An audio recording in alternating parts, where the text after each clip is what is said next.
১ মাস আগের অর্ডারের কেক ১ মাস পর সেই কেকের ডেলিভারি করা হলো।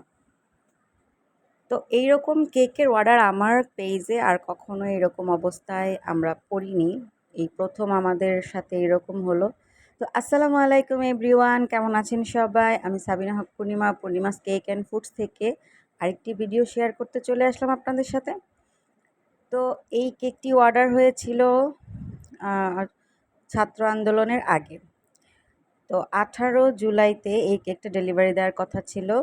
তো হঠাৎ গন্ডগোল লেগে যাওয়ায় দেশে আমার এই কেকের অর্ডারটা থেমে যায়। তো এই কেকটা যেহেতু একটা স্কুলের জন্য অর্ডার ছিল, তো পরে আপু আমাকে ফোন দিয়ে বলল যে আপু নেক্সট স্কুল খোলার পরেই আমরা আপনার কাছ থেকে কেকটা নিব। তো এইদিকে অলরেডি আমার সব কিছু রেডি ছিল, শুধু কেকটা বানাবো। এর মধ্যে আপনার ইডিবল যে প্রিন্ট করা লোগোটা সেটাও করা হয়ে গিয়েছিল। তারপর তো বাকি সব ইতিহাস আপনারা সবাই জানেন যে আন্দোলনকে ঘিরে আমাদেরকে প্রায় মাসখানেক অপেক্ষা করতে হয়েছে স্কুল কলেজ খোলার জন্য। তো স্কুল খোলার পরও আপু আরও 10-12 দিন পরে কেকটি নেন। তো সেই জন্য এই কেকটি দিতে আমার লেট হয়ে যায় এবং এই কেকটির অর্ডার হয় 1 মাস আগে এবং সেই অর্ডার আমরা আপুর হাতে পৌঁছে দেই 1 মাস পরে। তো এইরকম সিচুয়েশনে আগে কখনোই আমরা পড়ি নাই, এই প্রথমই। তো এই কেকটি ছিল 6 পাউন্ড আর কেকটি ছিল ভ্যানিলা ফ্লেভারের মধ্যে।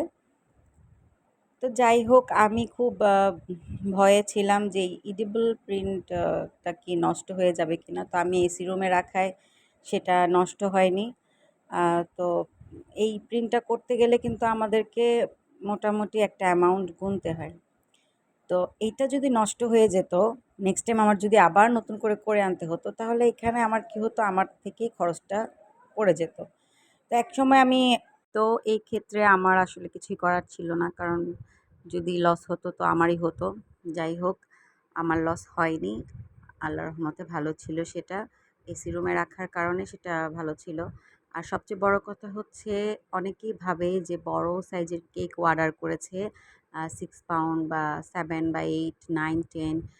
তো এই টাইপের কেকগুলো অর্ডার করে অনেকেই ভাবে যে প্রাইসটা কমিয়ে নেবে এবং সেই প্রাইসটা তারা যেহেতু বড় কেক নিচ্ছে, তো প্রাইসটা একটু পাউন্ডটা যেন কম করে নেওয়া হয়। তো আমি এর আগেরও একটি ভিডিওতে বলেছিলাম যে বড় কেকগুলো আমরা চাইলেই খুব কম পাউন্ডে নিতে পারি না। যারা নেয় তারা হয়তো আপ আপনাদের লাভটা খুবই কম নেয়। কিন্তু এখনকার যুগে এত কম প্রাইসে দেওয়াটা একদমই পসিবল না। কারণ আমাদের ডিম, চিনি, তেল এসবের যেভাবে দাম বেড়েছে, তারপর কেকের যে পণ্যগুলো সেগুলোরও দাম বৃদ্ধি। তো সেই ক্ষেত্রে আমরা কিভাবে আপনাদেরকে কম রাখবো? আর এই যে বড় কেকগুলোর বক্স বোর্ডগুলোর জন্য আমাদেরকে একটা 6 পাউন্ড কেকের বক্স বোর্ডের জন্য আমাদেরকে গুনতে হয় ৩00-৪০০ টাকা।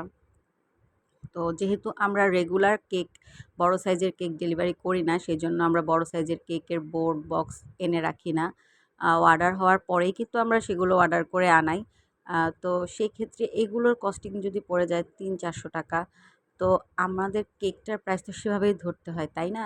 তো কাস্টমাররা ভাবে যে বড় সাইজের কেক অর্ডার করলে আমার ৫০০ টাকা করে পাউন্ড নেবে বা ৫৫০ করে পাউন্ড দিয়ে আমরা নিয়ে নিব। কেকটা তো বড়, ওনার অনেক লাভ হবে। আসলে তেমন কিছুই না। আপনার কেকটা যত বড়, কেকের খরচও কিন্তু সেই রকমই পড়ে। কারণ এই একটা বড় কেক মেক করতে আমার ২ টা কাছাকাছি ক্রিম লেগে যায়। যদি আরেকটু ফ্লাওয়ার ডিজাইন থাকতো তাহলে আরেকটু ক্রিম লেগে যেত।